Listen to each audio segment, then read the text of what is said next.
Good morning, everybody. Hello. What is going on? Welcome to the PreStream podcast. I'm DSP. And today is Friday, the 25th of March, 2022, also known as Double Release Day.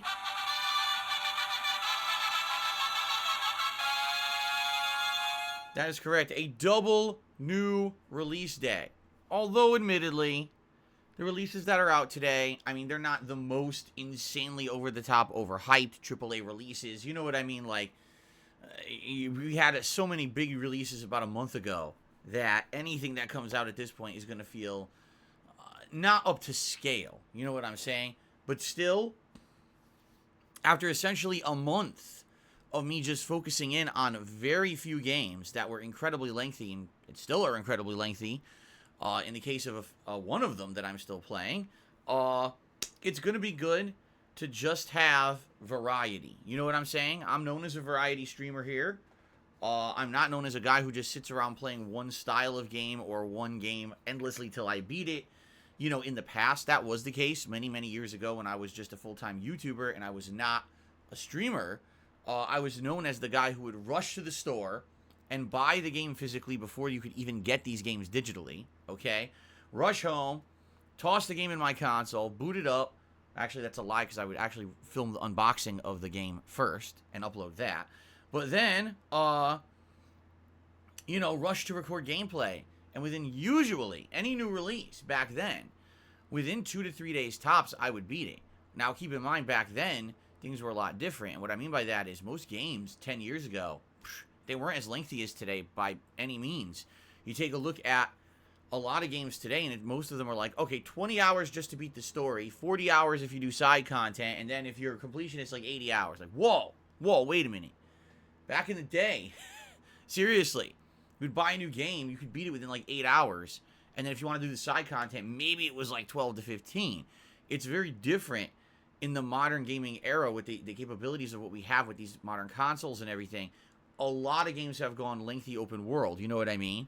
And because of that, my playthroughs have taken a lot longer to complete. I mean, take a look at last night when we finally finished Horizon Forbidden West. Most people who played that game beat it within 2 weeks. But me balancing it with Elden Ring and everything else, and the fact that sadly it didn't really get much traction, I played it at my own pace, which was, anywhere from 4 to 6 hours a week. And it took about a month to beat. It was about a 40-hour playthrough by the time that we completed the game last night. So, that being said, to actually finally have some variety in the rotation today, when the entire last month was either Horizon, Elden Ring, Skyrim, or, if you remember, at the very beginning, we were finishing up Pokemon Legends Arceus, and then, a little bit of Street Fighter and stuff mixed in there, to actually finally get 2 new releases today into the rotation. A lot of people are actually quite happy about this. Excuse me, because let's be honest here. Even though Elden Ring's great, I'm still enjoying the hell out of the game. I'm over 60 hours in, and people are like, "Oh, you're about at the halfway point." Oh, the halfway point, huh?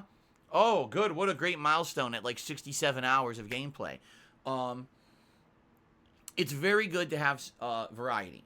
It just is. Not everyone likes every game, right? Different strokes for different folks. And when I'm balancing 2-3 games and the games are all dramatically different, it allows me to bring in a different kind of audience depending on what stream I'm doing. And I'll give you a perfect example here. Do I know that there's an audience for Elden Ring? Of course there is. People like Elden Ring a lot. It's the hottest game right now. Everyone's talking about it.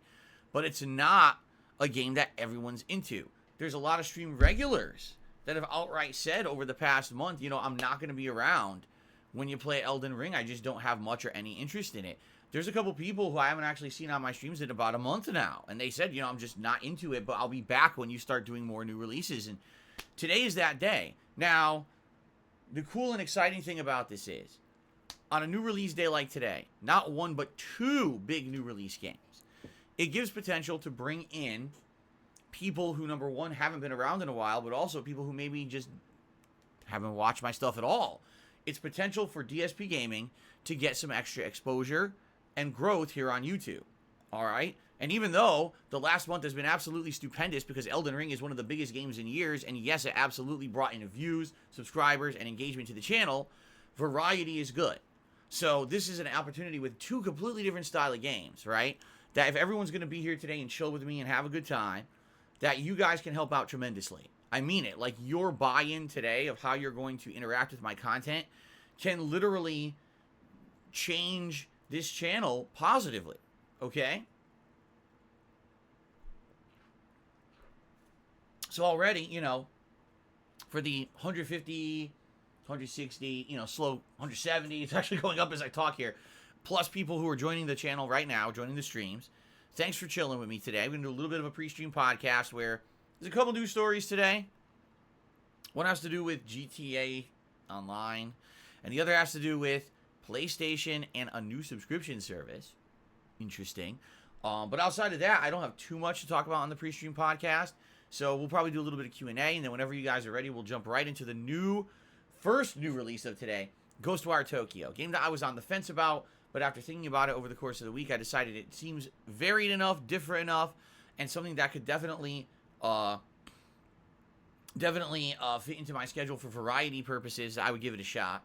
And then later tonight, I'm going to be playing Kirby and the Forgotten Land, the first new Kirby game in many years, and by all reports, the best one in a ridiculously long time. People are saying that basically this new Kirby game is as good, if not better, than like Super Mario 3D World. And that's saying a lot. Super Mario 3D World is a great game. So obviously I'm excited for good variety today. And don't worry, if you're someone who has been along for this month-long ride of Elden Ring, and you're loving the fact that I'm still sticking to it and playing it as much as I am, and I'm still having difficulty because you love to see me rage, but you also love to see me persevere. I mean, yesterday was the perfect example of that, where I fought a gauntlet of bosses that had beaten me earlier in the game, and I came back higher level, more better equipped, and, you know, took them on and persevered despite the fact that it drove me fucking nuts. There'll be a lot more of that. Let's put it that way, okay? And that's a good thing, right? So, good variety coming up. So let's talk a little bit right now about what we're doing, the schedule for the rest of the weekend, because I am here 4 more days. That's right, today, Saturday, Sunday, Monday. That's 8 more gameplay streams this week. I know, this is a very long streaming week for me, and it's a good week for that, considering all the new stuff that I'm doing, okay? So, first of all, Ghostwire Tokyo. First new release of today. What a weird situation. Ghostwire Tokyo is a PlayStation 5 exclusive, although the game is also on PC, but the game is made, well, I guess I should say the game is published by Bethesda, and Bethesda is now owned by Microsoft, but the game is not on a Microsoft console. Funny how things work out with these business dealings, because many years ago, when Ghostwire Tokyo began development, do you think Bethesda knew they were going to be owned by Microsoft, right? Probably not. When they arranged this business dealing with Sony to make this game a PS5 exclusive, number one, they probably never fathomed that they would be owned by Microsoft in 2022. And number two, they probably never fathomed that COVID was going to happen and no one would be able to get a PS5. Because it was funny, I was talking about this with my wife, and it's like, man, you know, how many people are really realistically going to be able to play this game? Well, first of all, how many people own a PS5? There's a good amount, but it's definitely a much smaller consumer base than if this had been cross-platform. You know what I'm saying? Also, the fact that it is current gen only. There's no PS4 version. You know what I mean? That's definitely very much making the market way more narrow for the game. So, how will the game do? Interestingly enough, you know, when you take a look at a game like this, it's a new IP, right? So it's already kind of a gamble if you're going to play the game, because there's no history of the game to fall back on to say, oh, I know what that's like and I enjoy it. It's more like, oh, it's completely new and original and different. What's it going to be like? You don't know. And now the fact that they've really kind of isolated the availability of the game, only PS5 or PC, that's it. Like, that's a pretty narrow player base in the big scheme of things, of all the people in the installed player base of owning PS4s and Xbox Series X and XS's and Xbox Ones. So I'm curious. I'm really curious how it's going to go, how it's going to be. in regards to performance. You know what I mean?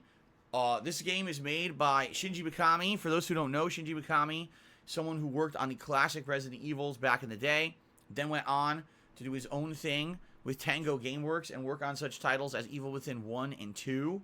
Although I don't think he directly directed 2, but he was still, involved in it. His studio was. And so this is the new thing. In fact, originally the rumor is that this was supposed to be Evil Within 3, but then they had this really different idea for where they wanted to go with the game, so they changed it up into a completely different IP.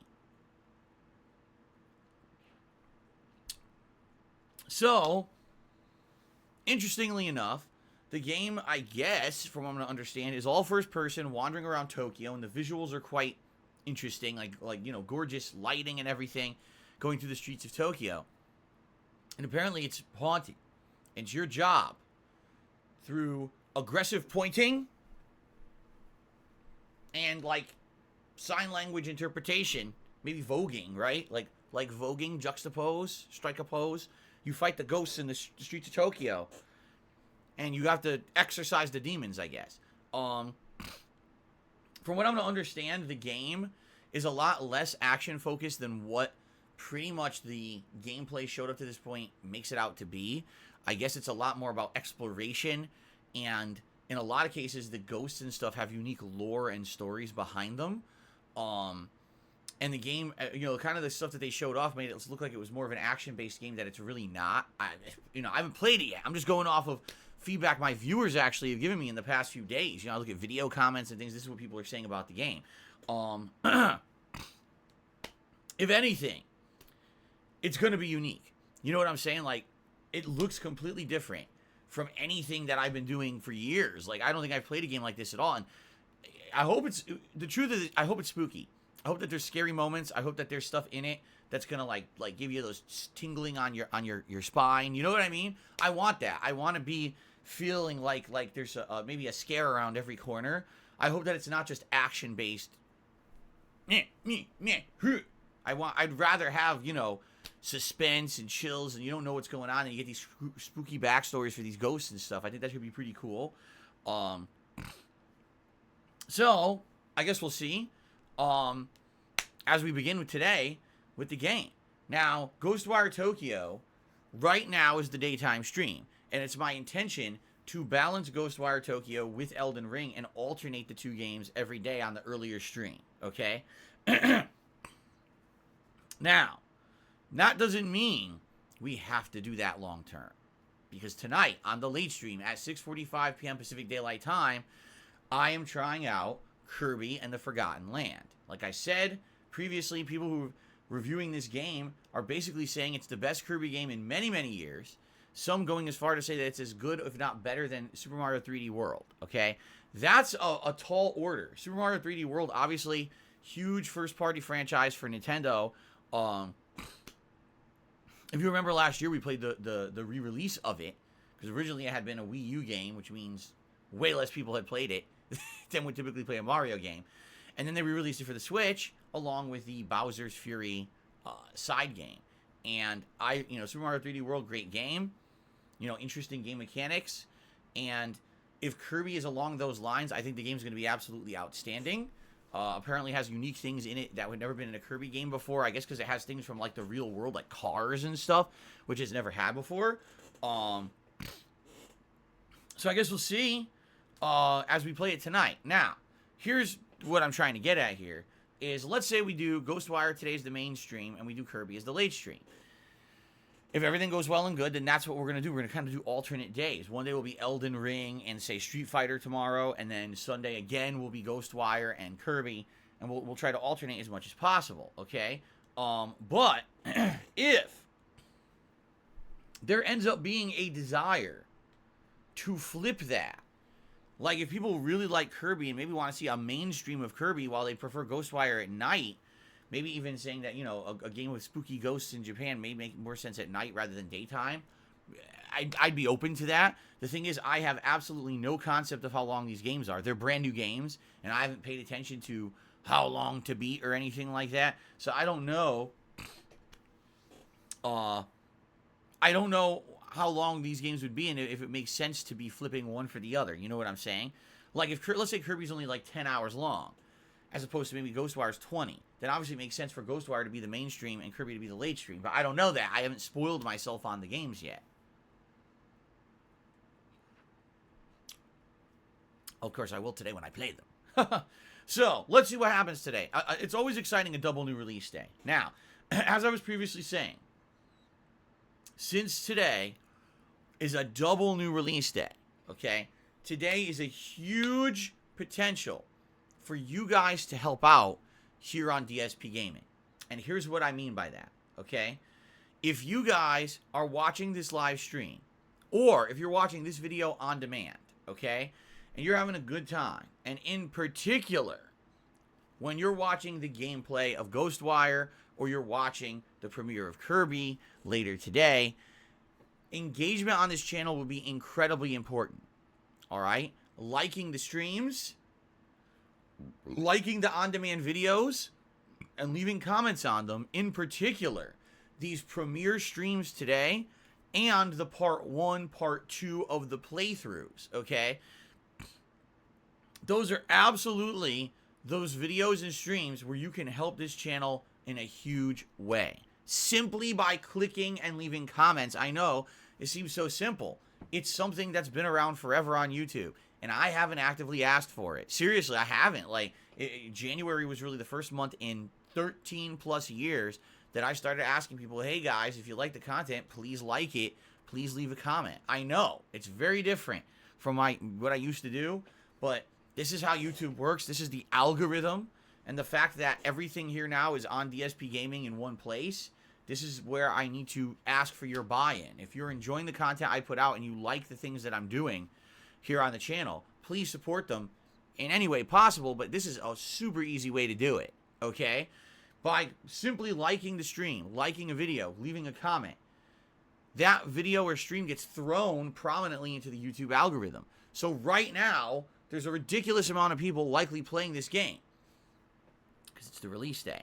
And so if someone types in Ghostwire Tokyo on YouTube, if you like the content, this content will show up more prominently in search, in related videos, in suggested videos. See what I mean? It would help a ton. It really would. I know for a fact that this helped tremendously a month ago with Elden Ring. Okay? So if you could do it again today, would be absolutely stupendous. All right? I would love if people could help me out today and we could see hundreds of new people see DSPGaming for the very first time. Now, if you're someone who maybe today got turned on to my content as a result of this, okay, then please consider subscribing to the channel. Subscribing gives you many benefits. First of all, you'll be able to talk in the stream chat. You cannot talk in my stream chat if you're not subscribed for 24 hours. Why? Very simple. Trolling. Sadly, there's a group of very malicious, very messed up in the head individuals on the internet that over the years have attached themselves to me and have found ways essentially to create entire negative, toxic communities around bringing me down. It doesn't work.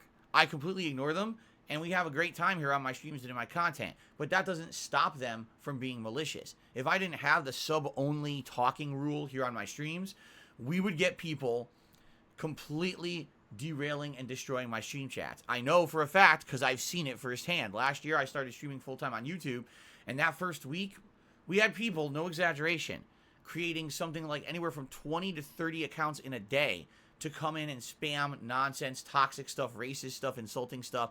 They'd get banned and immediately come back with a new account. So having this sub-rule where you have to be subscribed to the channel for 24 hours has pretty much put an end to all of this.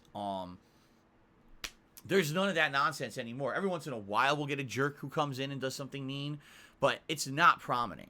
And that's a good thing, right? So please consider subscribing. In addition to not only being able to talk in the streams, you'll also get access to all of the notifications of when I'm going live, when the new videos are going live, etc. There's a lot of benefits to doing so. Some people have said, well, Phil, you know, YouTube's subscription system is a little annoying. Well, you can tweak it yourself. When you subscribe to a channel on YouTube, there's a little, I guess there's a drop-down box or a tab or somewhere where you can make it say, oh, well, notify me when this content comes out from someone, but not this. You know, you can tweak it to your own liking, your own usage desires, all right? But basically, this channel has been stagnant for a very long time, and it's my fault. Back in 2017, after many years of grinding on YouTube and trying to make it work, YouTube had the adpocalypse, where essentially most of their major advertisers for ads left. And I decided at that point that I was going to become a full-time streamer, but that YouTube was not the place to do it, so I went to Twitch. And for almost 5 years, I was a full-time streamer on Twitch until basically last year they went crazy and they cut a bunch of people out of the partner program. Not just small potatoes guys like me, but take a look at guys like Dr. Disrespect and stuff that were kicked off the site for no good reason. And then a lot of people of my size as well. And I said, I'm going to come back to YouTube and try to make it work. And I've been working my butt off for the last year to try to do that, you know. So subscriptions help a lot, even though this channel's kind of been frozen in time for many years because I was not really focused on it.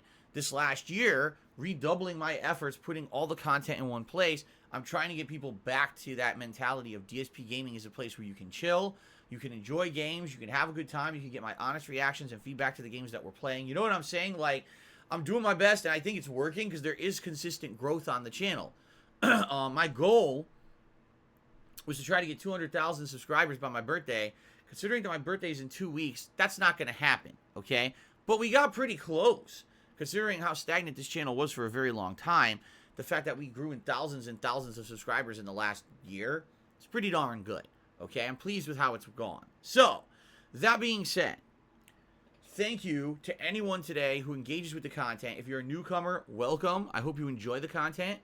I strongly recommend you subscribe to the channel so you get access to the stream chat and as well as being able to interact with the notifications on the channel for when new content goes live, okay? And all of that being said, I hope that you'll all enjoy your stay on DSPGaming for these new releases, all right? So, today it's Ghostwire Tokyo here on the first stream, and it's Kirby and the Forgotten Lands premiering on the late stream at 6:45 p.m. Pacific Daylight Time. All right. Tomorrow, we're going back to Elden Ring. Man, yesterday's Elden Ring stream was a crazy one where I fought a gauntlet of really challenging bosses, and then I went into really new, exciting, and challenging areas. And it's going to all continue tomorrow on the first gameplay stream. Tomorrow night is Saturday Night SmackDown. Normally, it's called Friday Night Fights, and I play old school Street Fighter on a late night Friday night, but this week, because of the double new release today, I've pushed it to Saturday. So tomorrow night will be our usual weekly Street Fighter session, okay? Then on Sunday, it'll be Ghostwire, again paired with Kirby. And then Monday is kind of up in the air. On Monday, we can either do Elden Ring or Ghostwire, depending on what you guys really want. So what I'll do is I'll play it by ear over the weekend and see what people are asking for more. Same thing with the late stream on Monday. It could be Kirby. It could be Ghostwire. It could be Elden Ring. Hell, it could be Skyrim Anniversary Edition. I'm leaving Monday completely wide open at this point so that we have the ability to gauge what you guys want and determine on the fly and then have an interesting schedule based on feedback, okay? Ooh! Oh! What a good stretch. Oh, man, that was a good one. Ooh. Okay, so that's the weekend, and then I'm off on Tuesday, all right? Now, this coming week, the daytime streams, again, will be an alternation between Ghostwire and Elden Ring. This week is unique coming up. Allow me to explain why. There's a couple reasons. Reason number one, I have to do my taxes. That means I have to take time away from streaming, which means likely 1 or 2 nights this coming week, I will not be doing a late night stream. The specific days, I'm not sure, but I definitely have to get it done. I can't not do my taxes or be late on them. I have to get the information and send it to my tax guy to file. I've been dragging my feet this year because it's been so busy with all the crazy new releases. I haven't taken any time away from streaming. I've been streaming as much as I possibly can, actually. It's the polar opposite. But I got to do it, okay? It is what it is. So, there will not be as many streams as usual this coming week after my break. I'll let you know when we get to there, you know, what day specifically. But in addition, this coming week is basically my birthday celebration week because my birthday's on April 6th. And typically what I do is I decorate my office with balloons and other decorations.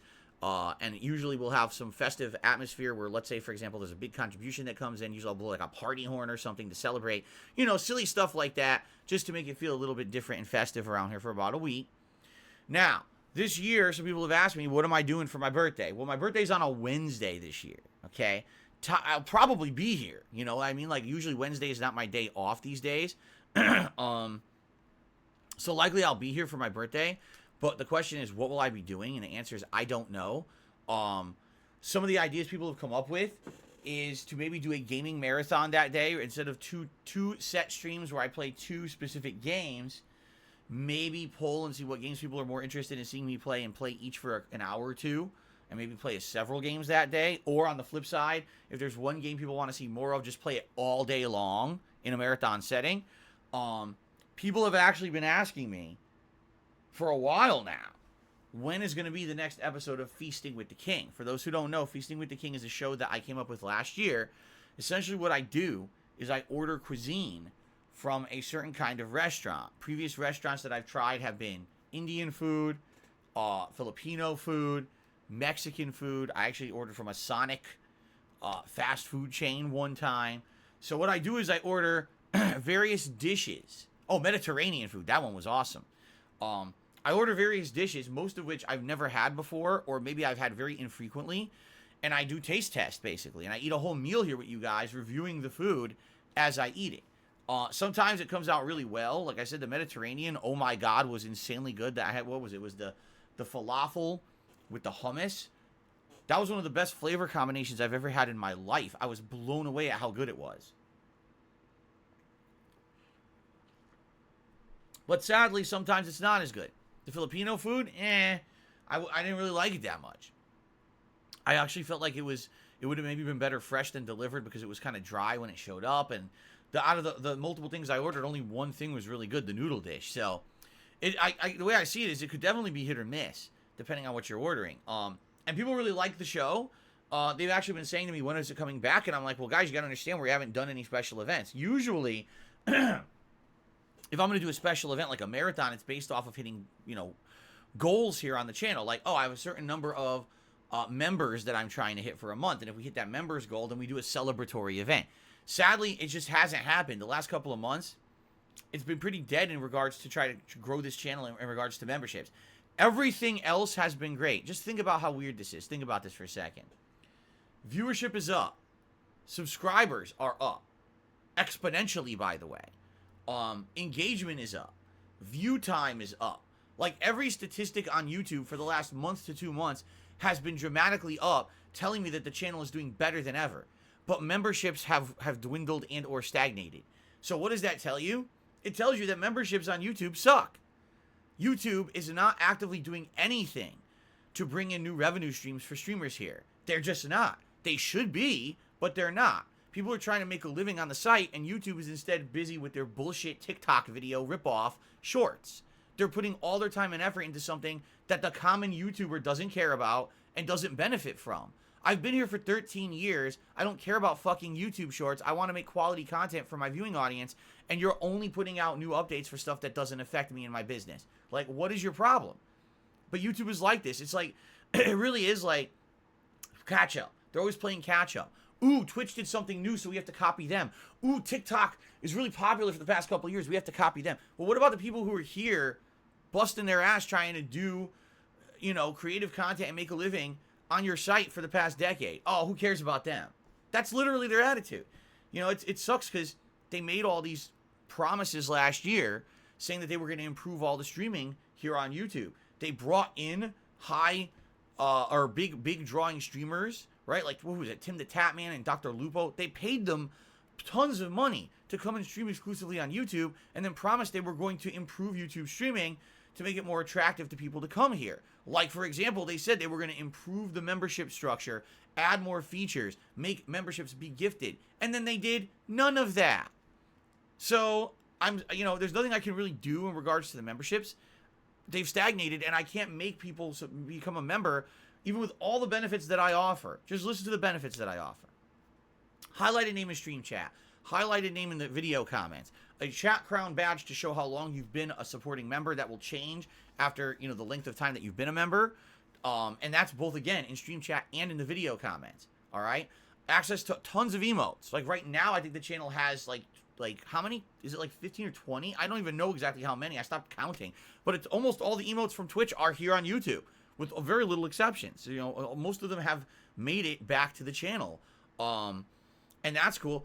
The ability to get priority in special events. So, for example, if we do hit a goal and we do, viewers' choice event where you guys pick a game for me to play, the members get priority to nominate and vote on games, right? Like, there's a lot of benefits to being a member, but that's all I can do when YouTube doesn't offer anything else. You know, I'm stuck in the YouTube offerings. Over on Twitch, there was many more things that you could do for members. Exclusive emote unlocks, allowing the members to use your emotes on other people's channels and things. There was tons of benefits, and you can't get that here on YouTube. And that's a shortcoming of YouTube itself, okay? So, all of that being said, since membership's goals have really not happened, I think I'm going to do something special for my birthday regardless. But what is it? I don't know yet. I'm still thinking it over. And if you guys have any ideas, like if you have an idea of what I should do as a special like birthday celebratory event, let me know. But the cool thing is that last few days of March into the first week of April, I should have some decorations behind me to make this look a little bit more festive. And like I said, if I get like a big contribution on a stream, I'll probably take like a party horn and blow it and be silly, you know. Just for the sake of doing something a little different for about a week and making things feel a little bit fresh here, okay? So that should be exciting. And then, like I said, whether it's a marathon or another special event, maybe I bring back Feasting with the King, there should be some fun stuff on or around my birthday. It really depends on what day I choose to have off that week. It could be probably Monday or Tuesday. So we'll see. Okay, I'll let you know. Okay. So that's what's coming up for the next few weeks. You know, right now, the next 4 days, it's Ghostwire and Kirby, balanced with Elden Ring, maybe a little bit of Skyrim. There's Street Fighter tomorrow. There's good stuff. I got my day off on Tuesday. When I come back, there'll be more Ghostwire and Elden Ring. And there will be a couple nights when I can't stream because I'm doing my taxes. But outside of that, it's going to be pretty cool new release coverage. Plus, nice festive atmosphere around here to kind of build up to and celebrate my birthday, on which I'll probably do some kind of a special event. All right. All right. So there you go. I hope that sounds good to everyone. Now, please, I'll say it one more time, and I swear I won't harp on this all day long. Please engage the content today. Double new release day. Huge potential for new people to discover and check out DSPGaming. If you like the content and if you leave comments on the content, whether it's these just stream right now for the 200-some people watching the stream, or if it's people watching this on demand on YouTube afterward and you're liking the video, leaving comments, this helps tremendously to get this channel, you know, attention on YouTube. Please do so if you can today. Okay? Okay. Awesome. All right. Outside of all that, there's two news stories today that I'd like to address before we kind of go to shout-outs and Q&A. So the first news story is that Grand Theft Auto, I can't even get through the name without kind of shaking my head these days. Yeah, I know. Not Grand Theft Auto 6. Grand Theft Auto Online is launching a new, listen to this, subscription-based program. I think they said it's going to be like $6 a month or something like that. And you pay them, and they're going to give you some in-game currency every month. They're going to give you access to exclusive bonuses, like bonus points when you win a race. I think they said you can get like an exclusive property in the game. Essentially nothing. No, I mean it. Like, essentially nothing. If you're someone who's been playing Grand Theft Auto Online all this time, do you really think that $6 a month subscription is going to really dramatically improve your experience of this thing after the years and years and years that you've been grinding and playing in it? Probably not. In my experience, these subscription-based services are a way for people who are not longtime players to kind of jump into the content and get an advantage. Which leads to the question, who in the holy hell is playing Grand Theft Auto Online for the first time in 2022 and wants to play catch-up with other people and needs to get a subscription-based service to do it? Like, typically, when something like this happens, so this game's been out for how long? Since the launch of GTA 5, 9 years ago, right? Wasn't it like 2013 when GTA 5 came out? Or was it 2014? I think it was 2013. But the point I'm making here is, if they literally have never had a subscription-based service before for GTA Online, and the fact that they're just now adding it in 2022 is a very sharp indication that their revenue train for GTA Online is finally drying up. Okay? if they've made do in 9+ years with no subscription-based service, why would they just be adding it now? Because they want another way to hook people and try to get consistent revenue. So maybe finally, after 9 freaking years, people's eyes are being opened and saying, gee, maybe I shouldn't every day sink money into this fucking online thing that literally is the same thing for 9 years, yet I've turned it into my social end-all be-all of online existence. You know, it was funny because back in the day, we used to joke around about things like PlayStation Home or Second Life. These were all these online virtual experiences where you created an avatar and you interacted with people, and basically they kind of became your online hangout place. And I tried PS Now. I thought it was hilariously bad. I made fun of it several times that I played it until basically got shut down for having no use. GTA Online for me, as I've looked at this over the years, I really don't understand when there was any value in it unless you were looking for an online place to hang out with your friends. If you have friends who, like, don't live near each other, so you don't have opportunity to really spend a lot of time with them in person, but maybe this is a cool opportunity for a couple times a week, you jump on GTA Online and you get in a party with your friends and you do heists and you do races and you drive around, you dick around. You got a virtual mansion where you guys hang out, right? And you're having fun in that regard. That's cool. I don't understand how the fuck it became this insane, huge dynamo of gaming. I just don't understand it. I've played it. And I didn't think there was anything in that GTA Online experience that was honestly worth spending $1 on. Not at all. And that's my take. You can completely disagree, and that's cool, because you likely, if you like GTA Online, you've probably had a dramatically different experience than I've had. Like, I played it at launch when it didn't even work. Then I played it when it finally started working, and all it was a bunch of idiots running around, spazzing out, trolling each other, fucking with each other. It didn't seem like there was any, like, purpose or meaning to it. Later on, when Heists released, I played GTA Online, and I was like, okay, I could kind of see some potential, because finally, there's, like, some order to it. You know what I mean? Like, previously it was more chaotic and just, like, fuck around and do whatever. It became like, okay, it's more structured now. There's missions. But even then, it was like, well, to do it to qualify, you have to grind and you have to earn the currency in the game to even qualify for the heist and do this and that. And like, dude, it's just a fucking grind, man. Like, I just don't even understand it. How is that attractive to people? Oh, I just like endlessly wasting my time grinding with people online. But then again, there's The Division, there's Destiny 2, you know, there's a million games like this that I guess are popular. They've never appealed to me. I guess I'm just completely outside of the target audience and demographic for this kind of game.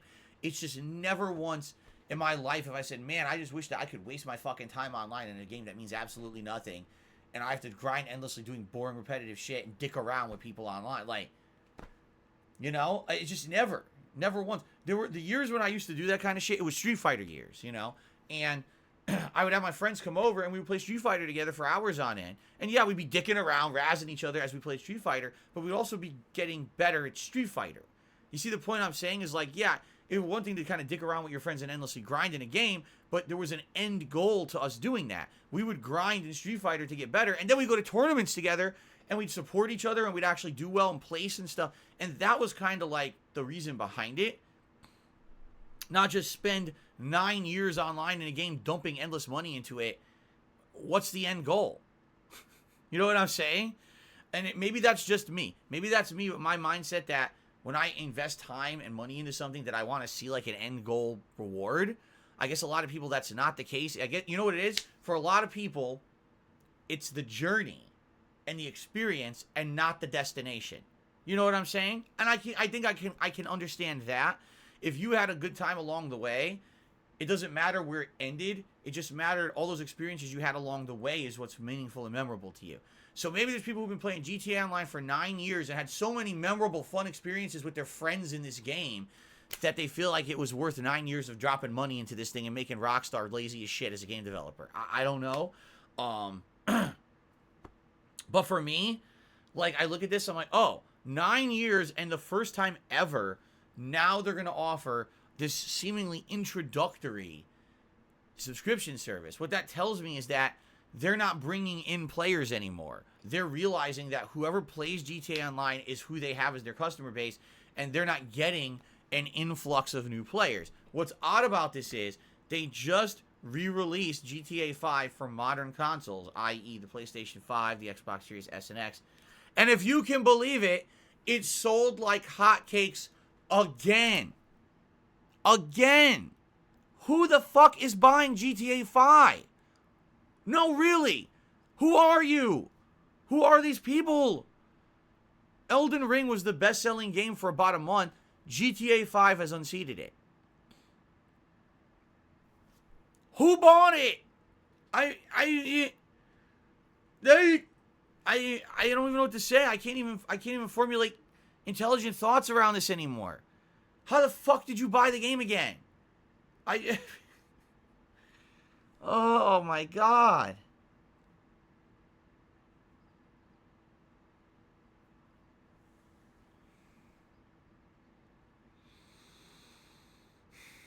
I'm just getting old.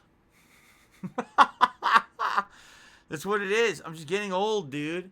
I'm getting old. And I look at this shit and I'm like, GTA 5, alright, when it released, the game was pretty good.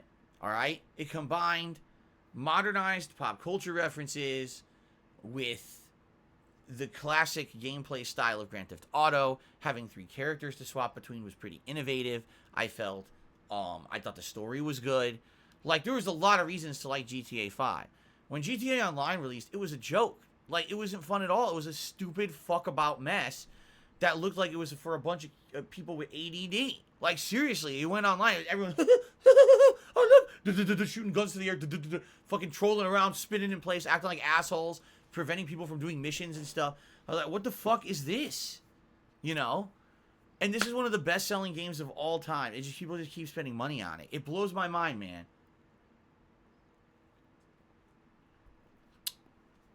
It might just be that I'm a gamer of a different sort. I'm a gamer of a bygone era. You know what I'm saying? Like, these online experiences seem to be more and more prevalent and prominent and predominant. And I just don't understand them. I just never have. I don't get it. Maybe, you know, maybe if I, like with many things over the years, I'll give you some examples. Dark Souls. I didn't understand it. I was like, I don't get it. I don't know why people like this. It's too cryptic. The game doesn't explain anything. It's frustrating when you die and lose. And I didn't get it. And then people kind of did a guided tour of Dark Souls with me where I summoned and they led me through the game and showed me everything in the game. And I was like, wow, the game has so much content and so many different environments and enemy types, and the bosses are so unique and interesting. And it kind of opened my eyes to that game franchise, and now I love it, right? Minecraft, right? I never understood it. I was like, wow, it looks shitty. It looks like 8-bit graphics.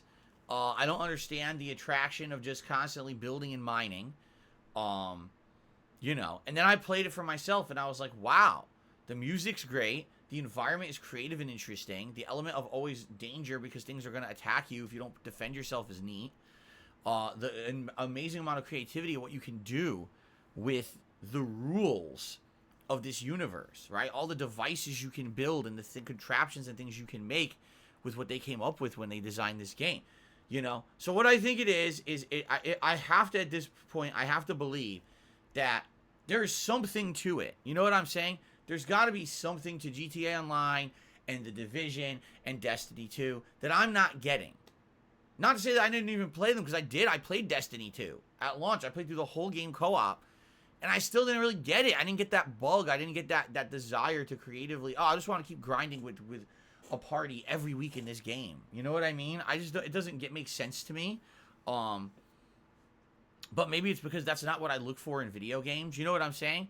When I play a video game, I'm looking for a usual set experience. I'm either looking for a game that has a beginning, a middle, and an end, a narrative experience that adds to this kind of robustness of gameplay that I'm hooked on, and maybe the gameplay advances and gets more challenging over the course of the game with new abilities and things unlocked. That's one kind of standard gameplay experience I'm looking for. And then the other gameplay experience I'm looking for is competitive, whether it's, you know, an online shooter or a fighting game where, yeah, you have a set group of rules and a skill set that you apply to this competitive setting, and you try to basically dominate, whether it's getting a bunch of kills or winning a one-on-one matchup or whatever it may be. Like, those are the two standard gameplay experiences that I'm looking for when I play a video game. I don't get these online co-op experiences. I just don't understand them. But maybe there's people who do. The weird thing about it is, it seems like for every online co-op game like GTA Online or The Division or Destiny 2 that succeeds, there's like 5 of them that don't. Like, take a look at The Avengers. That game was an online grindy co-op experience that completely flopped. Why? What makes Destiny 2 or The Division or GTA Online successful while others try and completely fail? Like Avengers. I don't get that either. Like, personally, I played Avengers. I thought the story was okay. The story-based campaign was decent. And then after that, I was like, wow, I have no desire to grind in the rest of this game. So, therefore, the game is kind of a flop. Alright? But then there's entire games where the online experience is just a grindy thing, and it's a hit. So, what made that fail while others succeeded? You know what I'm saying? DTF Steakfry says, well, the gameplay wasn't fun in Avengers. Is that true? Is that necessarily true? What gameplay in GTA Online or Destiny 2 is any better than what Avengers offered? You know?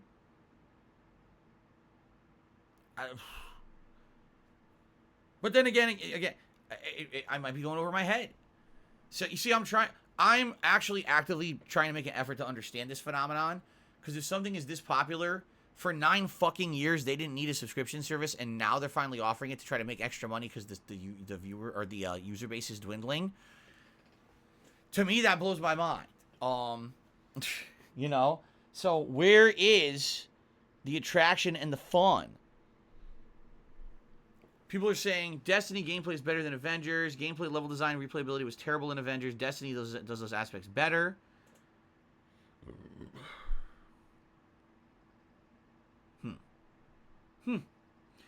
Anyway, yeah, pretty crazy.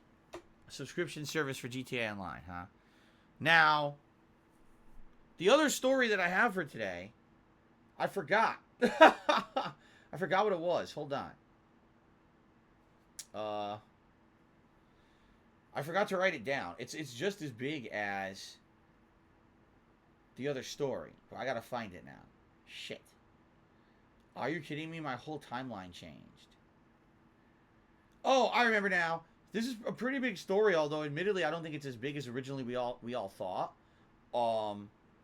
So if you guys remember, for the past couple of months, there's been very strong rumors that Sony was going to release an online service similar to what Microsoft is offering with Game Pass, right? Microsoft Game Pass has changed the game, no pun intended, when it comes to how games are distributed and when it comes to subscription-based services for gamers in general.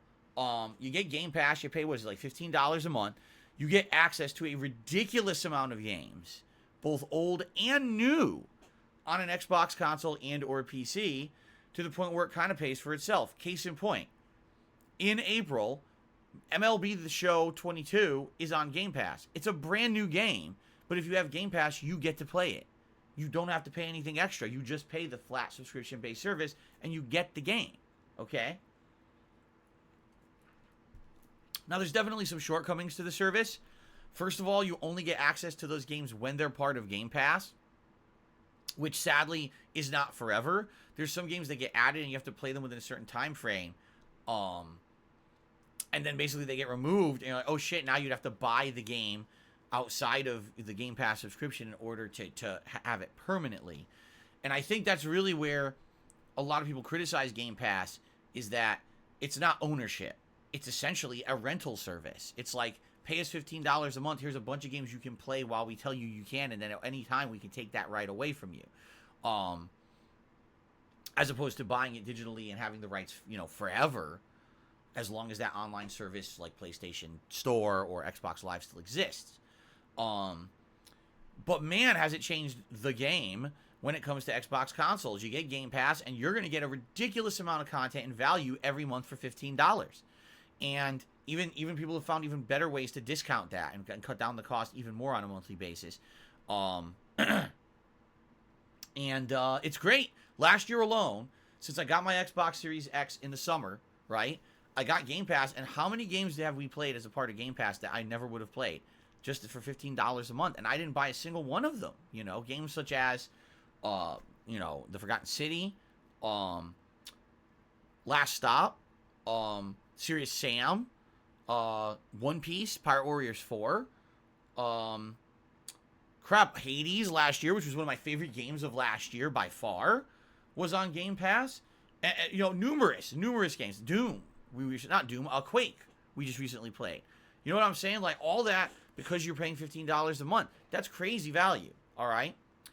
And by the way, when you get the Game Pass Ultimate, Xbox Live's included, which means you get online play with all those games as well. All right? So you're already going to be paying for the online play if you own an Xbox. So now you get the online play plus this cool access to all of these games plus some new games on a monthly basis for $15. Okay? Now, PlayStation has had absolutely nothing to compete. You have to get PlayStation Plus to play their games online as a separate service. They do have an on-demand game service called PS Now, and that's always been a separate service that never had the traction of anything like Game Pass. Well, there was rumors the last couple of months that they were going to do a competitor to Game Pass. And apparently the rumor is, and we don't have the specifics yet, it's a rumor, but they are going to officially announce this now in the next few days. The code name is Spartacus, but no one knows if that's actually what they're going to call it when they launch it. However, again, this is all rumor. The rumor is that all it's going to be is PlayStation Plus and PlayStation Now added together as a subscription service. There's really no added benefits. There will be a premium version by which you'll get offered exclusive game demos. And yes, you will get access to games, much like you do with Game Pass every month, but it's going to be nothing like Game Pass. Like they said, for example, don't expect any Sony first-party games to ever be on this thing. You're not going to get the new God of War Ragnarok. You're not going to get the next Ratchet and Clank. Those will never be offered in this online service. That's not what they're going for. The thing that gets me, all right, what everyone really seems to be clamoring for and has been asking for years is a way to play legacy PlayStation games, okay? Right now, if I want to play Silent Hill 1, the original game that started it all, I have to either get a PlayStation 1, an actual PlayStation 1 console, a physical disc of Silent Hill 1 from a bajillion years ago, find a way to convert the video signal so the damn thing will work with my TV and my setup, and play it on the original PS1 with all of its loading times and shortcomings. Or I have to get a PlayStation 3 console, hook it up to the internet with an active account of PlayStation Plus, go to the Sony store or the PlayStation store, digitally buy a copy of the emulated version of Silent Hill 1, and play this pixelated, you know, delayed controls, because you're playing an emulated version on an HD TV, so it has input delay because of that. Essentially, there's no real good way to play classic PlayStation games at all. There's no solution to this. Unless it's PlayStation 3 or further, the classics are unplayable in any effective way. Xbox completely tackled that head on with Game Pass and said, when you have Game Pass, you're going to get access to hundreds upon hundreds of classic original Xbox games, Xbox 360 games, Xbox One games, all under Game Pass. And we're even going to go the extra mile, and we're going to remaster some of these games so they run better on your modern console. We're going to make increased frame rates and increased load times and all that stuff, okay? There is no option, no viable option to really effectively play the classics. Someone just said PS Mini in the stream chat, to which I have to say, did you not understand the controversy when the PS Mini came out, that it was terrible, that it essentially was an emulator suite that ran very poorly, in some cases didn't even have the original versions of the games, and that everyone hated the PS Mini? It flopped. Within a month of PS Mini being in stores, it went from like $100 down to like $20, and now you can find them in bargain basement prices for anyone who still has one. So, there's no viable way to play the classics. Why not make this new service the way to do that? You know what I'm saying? Okay, we're going to offer now, if you're a member of this program, Spartacus or whatever it's called, you have access to this giant library of original PlayStation games to which we own the rights, and you could download them digitally directly to your modern console and play them. Yeah, they may be emulated and have some lag, but still, it's better than nothing. All right? From the rumors about this service that's supposedly launching within this week, there's really no added benefit to having it. Unless you wanted the same service that you're getting on PS Now right now, there's nothing really added. It's basically a bundle. Well, you need PlayStation Plus to play games online. Well, for a slightly increased fee, you can also have PS Now. But no one wants PS Now. That's the point. Like, Game Pass offers something PS Now doesn't have. It offers better selection. It offers upgraded versions of a huge classics library. That's why people like Game Pass. Oh, by the way, every once in a while you get brand new games like Forza Horizon 5 at launch for no additional fee. If this PlayStation service isn't going to offer something equivalent, they might as well not even exist.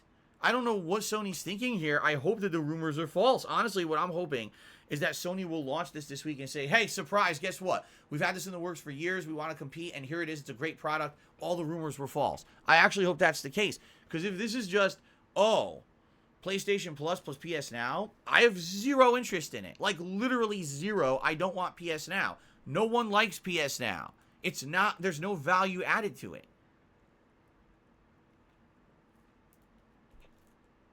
So I actually hope it is just rumors that's not true. Maybe it's misinformation or half information. I would like nothing more for Sony to be competitive with Game Pass, and right now they have dropped the ball, in my opinion, in a huge way this console gen. Like, the fact that PlayStation 5s aren't readily available still, while you can actually go buy an Xbox Series S, essentially, is a pretty bad thing.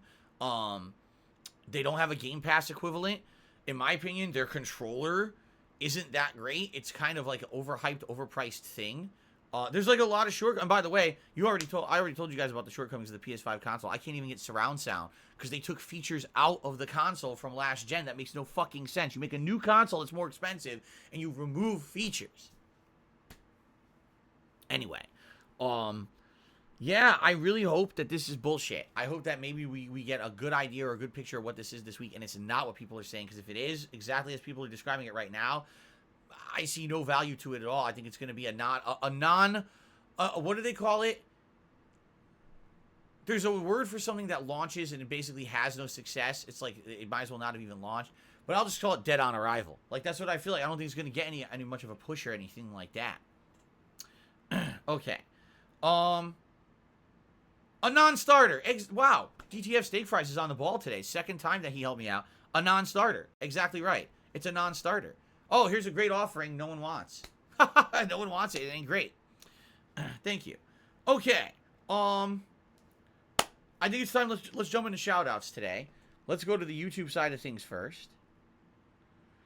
We start off with Big Daddy Dubs, who upped his membership for a second month and says, howdy Phil, I'm excited for this and for Kirby later. Me too. The thing about a full new release day like today is even if one of the games isn't that good, typically you're going to get some enjoyment out of just playing new games for a start. You know, I've been playing the same games for a month. So for me to actually have new games in the rotation today, just the fact that they're new is kind of a big deal. And I'm excited for that. So I hope that you guys are too. Thank you, Big Daddy Dubs, for the support. And Zoya did a super chat saying, I got my 7-year-old nephew Kirby today. He loves it. I'm glad to hear that. The thing about Nintendo first-party games is that a lot of the times they're for many different gamer groups. For people who just want a casualized gaming experience and want to jump in and have fun with little to no prerequisite knowledge, you can usually do that with a typical Nintendo first-party franchise.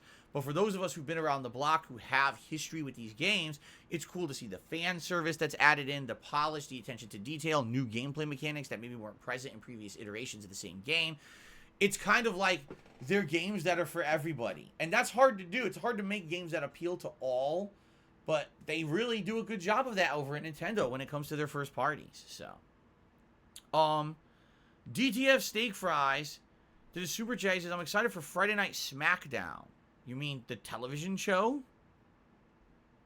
You're excited for well, I'm glad to hear you're excited for it, DTF Steak Fries, but I don't watch SmackDown, so I don't actually know how that applies to me.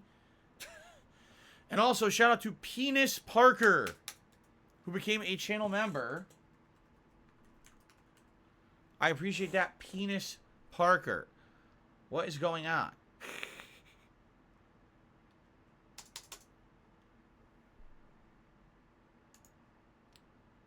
Okay. Penis Parker. Oh, DTF Steak Fries is whatever you're calling it tomorrow. I'm calling it Saturday Night SmackDown.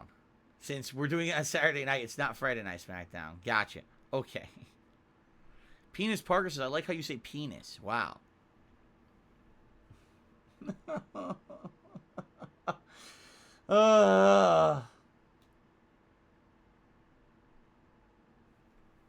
Let's get the tips.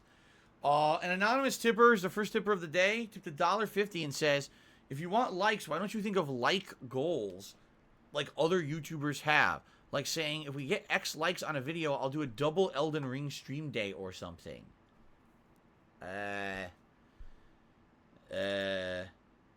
Is that, would people want that? Honestly? You know what I'm saying? Like, it's easy to say, oh, just do a goal, but what's the reward that's going to incentivize people to do something? The thing is, unlike a paid membership, all right? A paid membership, that's something you're actively going out of the way. You're taking your own hard-earned money, and you're contributing it to something to keep it going. That, I feel like, okay, you want a concrete reward because we hit a membership tiered goal because people went out of their way to support financially. That makes sense, okay? But simply liking a video or liking a stream or leaving a comment, that's something that's insanely easy, simple to do. There's no financial investment whatsoever, and even the time investment arguably is non-existent. Oh, look, I'm watching a stream. Click like. Oh, I'm done. You see? So now you're saying go out of my way to actively design goals and actually change the content that I'm putting out on my stream because someone clicked a like on it. That doesn't, you know what I'm saying? Like, if you're willing to pay or invest in something in a significant manner, and then something happens to change said content as a result, as a positive thing, a positive celebration of hitting a milestone, or, you know what I mean? That's one thing to me that makes sense. But actually saying you should change your content and do special streams and special things because people clicked like on a video, that doesn't seem to make sense to me. You know what I'm saying? Because the truth is, I do pretty good with engagement right now. Like, ever since I started asking for engagement back in January, the engagement has been quite good in my content. I'm putting out streams that only have 300 viewers on them, and we're getting over 100 likes. That's a hugely good ratio. You know what I'm saying? Like, that's really good buy-in for my audience, and I really appreciate that. Should we now start changing all the content? You know what I mean? I don't know. I don't know if I agree with that. What it seems to me like is, what you're describing to me is someone on YouTube who doesn't have a dedicated following like mine, and maybe to them, getting 20 likes on a video actually is like hugely significant to the point where I'll change my content because I got 20 likes on a video and it's fine. It doesn't really, you know what I mean? For me, I'm already to the point where I'm backlogged on the content that I'm trying to put out. I haven't had a chance in the last month to play half the games that came out. I had to skip them because the games that I've been playing were so lengthy, and it hasn't even been until today that we had opportunity to start up new games. You see? Now we're going to start changing the streams and the formulas to delay everything even more. You know what I'm saying? Like, I don't think that makes sense. If there was something silly, like, okay, every time Phil gets 100 likes on a video or a stream, he blows bubbles, which is really silly and stupid, I think. And we have trolls who've been trying to get me to blow these bubbles. I don't know why. Can you please explain to me what is so enticing about me blowing bubbles on a stream? It takes 2 seconds. There's zero investment. It doesn't do that. There's nothing negative about it. They act like there is. Like, it's hilarious to see a 40-year-old man blow bubbles. Is it? Or are you just an idiot? Right? That's what I mean. Like, something silly that doesn't take away from the content you're doing, but it's something that can be done quickly as a celebration, that's a nice moment or a little touching thing, as opposed to, oh, we hit a likes goal, so now I'm going to change the entire content that I'm putting out as a way to celebrate. You know, like I wouldn't do that. Like you're saying, oh, do a whole day of Elden Ring streaming because you hit 100 likes. No. I'm already backlogged enough as it is, and I need to focus on putting out the content that I want to put out and that you guys want to see, not, oh, we're changing everything because a bunch of people clicked like on a video. But if there's something small, short-term that I can do to celebrate and people like it, that's different. You see what I'm saying? Okay.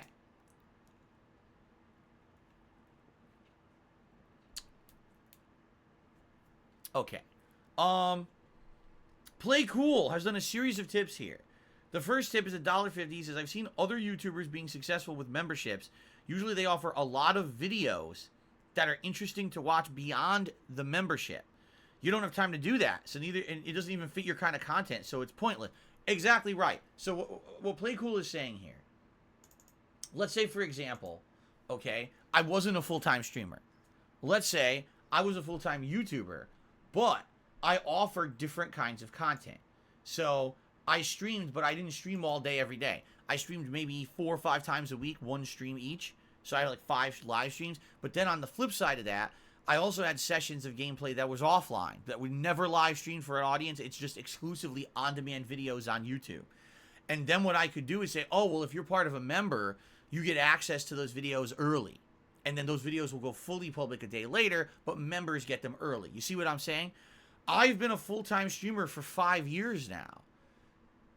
I'm not going to scale back my content and lock it behind a membership paywall just to get more memberships, okay? Some people might actually think about doing that. I'm not going to do that. I've always told you guys that I feel like all my content should be easily viewable and available to everyone. It shouldn't be locked behind an exclusive club or membership or paywall. Let's be honest. There's a lot of people out there who like my content and they can't afford to financially contribute in any way. Should they be punished for that? Right? That's not fair. That's not their fault. And I'm not asking that everyone who's a fan of mine has to pay for something. That's ridiculous.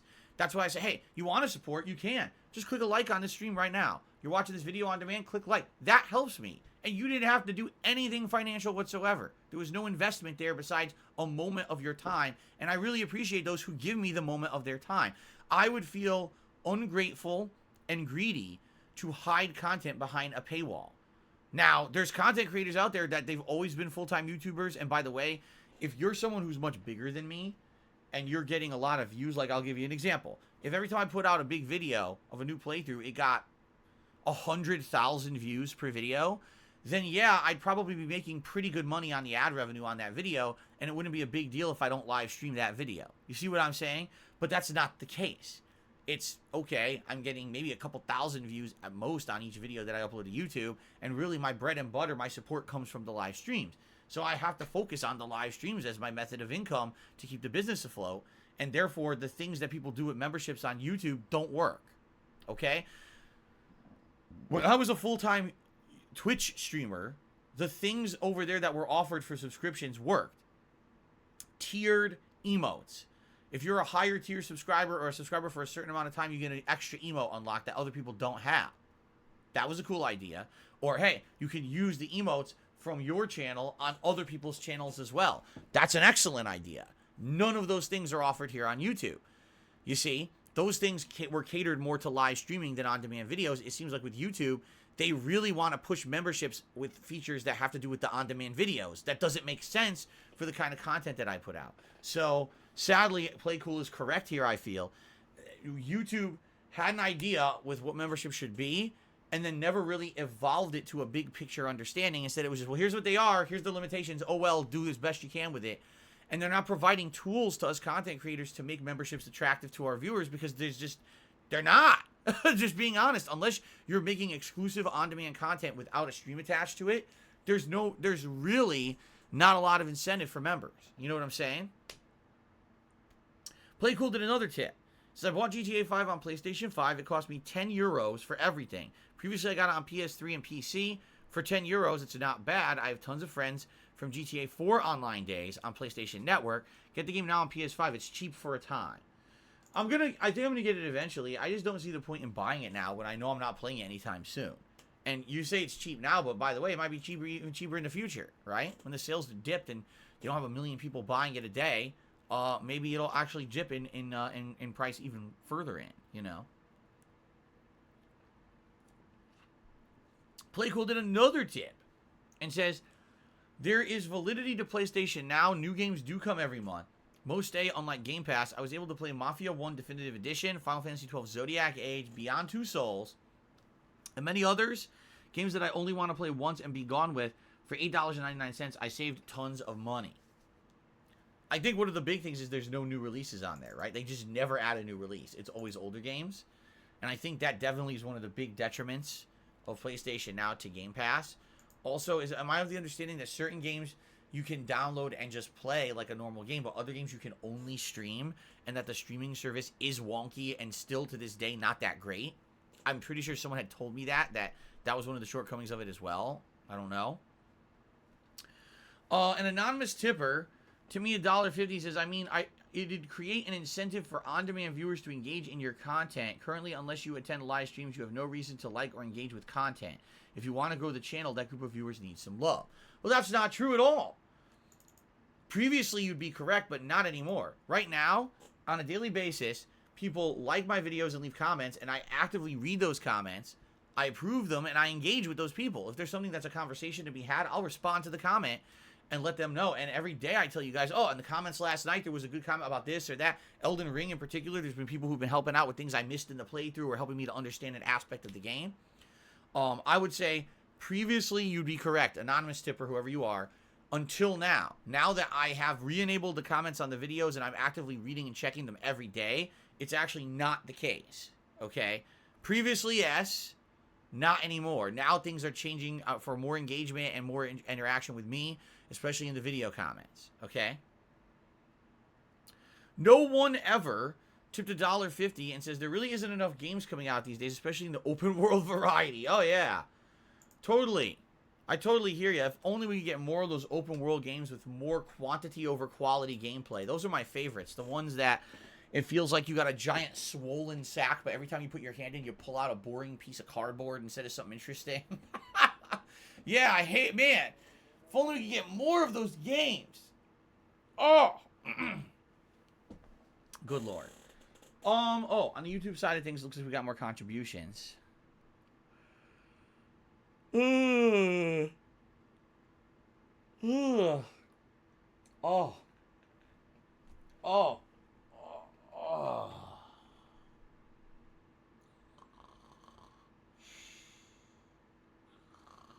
Just kidding.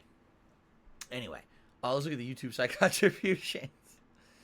Broseph Joseph did a super chat, says, did you know they have DSP characters in WWE 2K22? No, but there's nothing to prevent it. That's one of the wild things about the 2K creation content, is that anyone can make content and throw it on there, and who the hell is going to try to take down content on WWE? Really? Like, you know who should have to, you probably have to have a lawyer serve a cease and desist order to, like, the fucking company and say, how dare you use the likeness of my client without permission? Take that shit down immediately. Slap them, and then you get that shit taken down.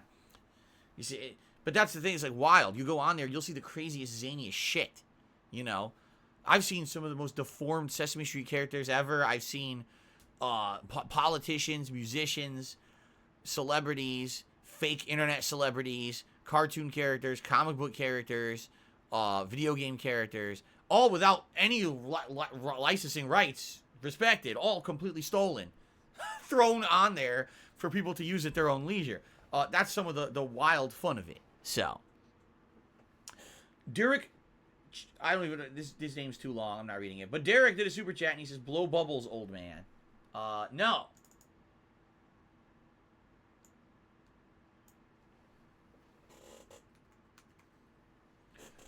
No, absolutely, positively not. Under no circumstance whatsoever would I ever take these bubbles in my hand, open them like so, take my finger and the inside, dip the blow wand into the bubble solution, pull said wand out and blow like this. I would never, under any circumstance, do that. Because it's some kind of a big deal when I do that. Actually, it's funny because that's the first time I've done it on full screen in a long time, right? Usually I do it on my tiny little webcam. You can't really see it. So you actually got to see some bubbles this morning in full blurry quality.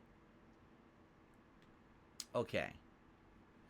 Rob on Wheels tipped me $5. He says, why do you refer to original games with a 1? It's weird to me. The original Silent Hill sounds better. That's an interesting question. Because I think all it is just a mannerism that I have that I've picked up that I don't think there's any particular reason why I say it like that. I don't think that, you know what I mean? Like, it's just something that I do. And much like other things that I do too, there's a lot of verbal tics and or mannerisms that I have that people have essentially made fun of over the years. They say, oh, Phil always says it this way or does this or does that. Or pronounces words wrong, like roof. People still say I say the word roof incorrectly. Or golf. I'm going to go golfing.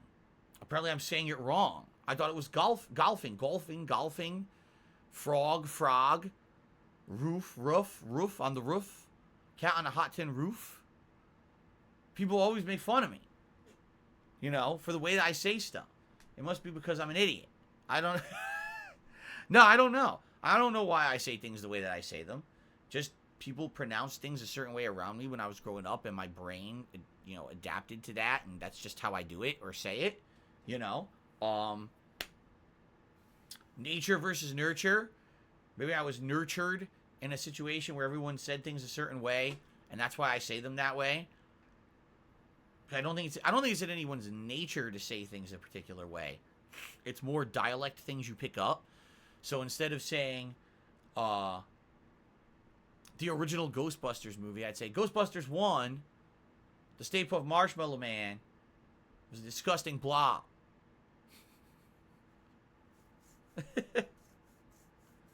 I don't know.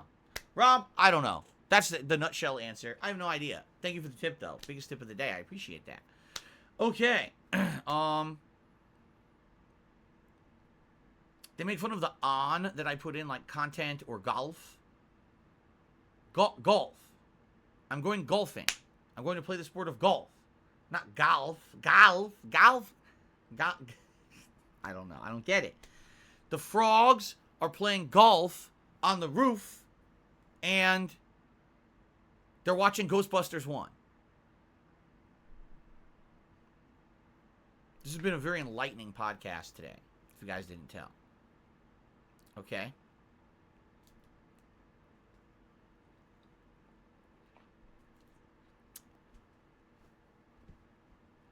Anything else, guys? Anything else to talk about before we try Ghostwire?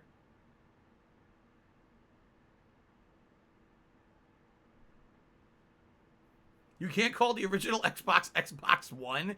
I guess you're right. You'd be very confused if you did.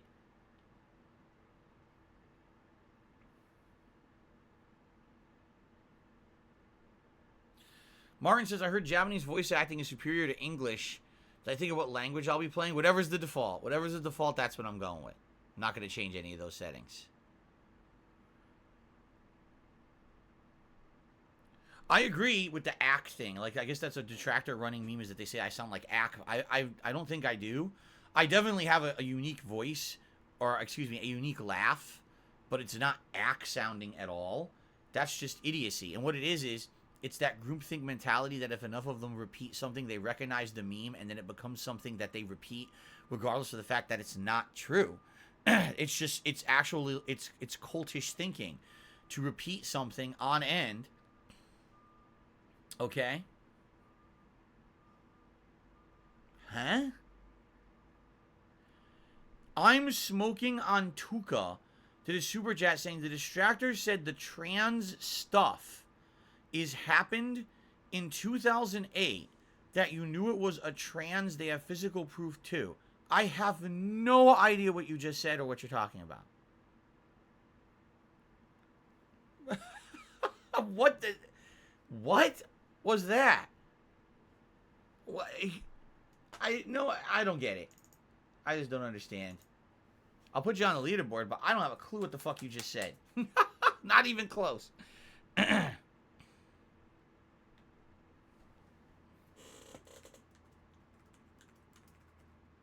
Okay. No, I'm just seriously, like, I think what it is there's this weird groupthink mentality, particularly on the internet, where if enough people repeat something as a meme, that meme becomes a recognizable thing, okay? And because it's a recognizable thing, people kind of repeat it to say, aha, I know that meme, even if the meme isn't true. So the meme is that I guess, someone says that when I laugh, it sounds like I'm saying ack, ack, ack. When in my content ever have I laughed and you heard ack, ack, ack, ack? It's like, no, it's more like almost like the Count. When I laugh, sometimes I sound like the Count from fucking Sesame Street. Now that's a meme I could agree with, but ack, ack, ack, I don't even know where that comes from. You tell me when I've ever said something that sounded like that. But they all repeat it endlessly to the point where it becomes this weird group thing. And I hate to say it, that's for small-minded people. That's for simpletons. Simpletons need to feel like they're part of a group recognition, so they endlessly repeat something ad nauseum until they say, oh, I recognize that. Now I feel like I'm a part of something bigger than just myself, and I get some kind of value or worth out of that. That's simple-minded thinking. It just is. And it's probably, honestly, a symptom or a sign that someone doesn't have mature thinking yet. Maybe they're in the developmental stage of their mind that that meme is so popular on the internet even though it doesn't make any sense, right?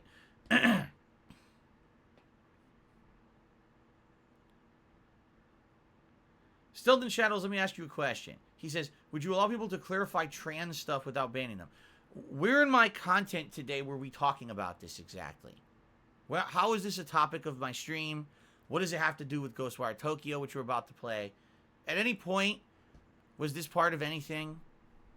So do you really think that you should bring it up? Like, you know what I'm saying? Sounds to me like some moron out there is trying to cause drama. What a fucking surprise that someone on the internet would be trying to cause drama, right? Someone is talking about nonsense. Someone is trying to make shit up. Someone is trying to spin something and say something dumb that has absolutely nothing to do with anything. Okay? Like, how about this, all right? How about this? How about we end the pre-stream podcast, all right? I go use the restroom quickly. I'll take a leak, wash my hands. We come back. We enjoy Ghostwire Tokyo. See, it's a new release game. Exciting, right? Something different. And we do what we're supposed to do here together. Have fun with games. How about that? Instead of entertaining every stupid thing that every fucking moron says on the internet, which some of you, for some odd reason, seem to be unable to separate yourself from that shit. Like, I just don't get it. We're all here having a good time here today on the pre-stream podcast, right? We have some good conversations today about gaming and GTA Online. I'm trying to get a bigger picture of understanding of why games like that are popular. We're talking about PlayStation Now. We're talking about my mannerisms, the way that I speak, and I'm acknowledging some of that stuff. And now all of a sudden, let's try to completely derail with drama. Like, why would you do that? No, really, I have to ask this to someone like Stealth and Shadows or someone. Everyone here's having a good time. Let's entertain stupid shit that some fucking moron is saying somewhere on the internet in their dark little dumb corner, their closet that they closed and fucking, yelled into their own echo chamber of some bullshit that some idiots who obsessively talk about this kind of dumb shit talk about. Why would I bring that up in my content and my stream? Like, there's dark corners of the internet for that kind of shit. There's plenty of shit places, toxic, disgusting individuals who will try to spin that kind of shit to make money. So why would I want to be a part of that process exactly? Like, let me put this in a nutshell for all of you. All right? No. I'm not an asshole. I'm not a drama queen. I'm here to have fun with games. I don't give a fuck what morons are saying right now, and I never, ever will. Keep the shit out of my streams and out of my content. Let them talk about it on their own. I don't give a fuck what they say. They're all morons. They're all trying to benefit from a very gullible group of people who eat up every piece of drama and dumb shit. Really? That's what it is? I don't understand how people don't get that yet. It's only been going on for over a decade. How did you not figure this out yet? And again, I have to say it, it's because these people are simpletons. When you're a simpleton, you want to believe the dumb, the drama, the boring, the stupid, the most absurd thing possible becomes the common thing for you because your life is boring. I have more than enough cool stuff going on in my life. I don't need to focus on what these dumbasses are saying, okay? Leave it out of my content. Don't bring it up on my streams. Shut the fuck up about it. Thank you. Okay. That was a good pre-stream podcast, guys. Let us end it and get set up here and see what Ghostwire Tokyo is all about. Sound good? All right. Good stuff.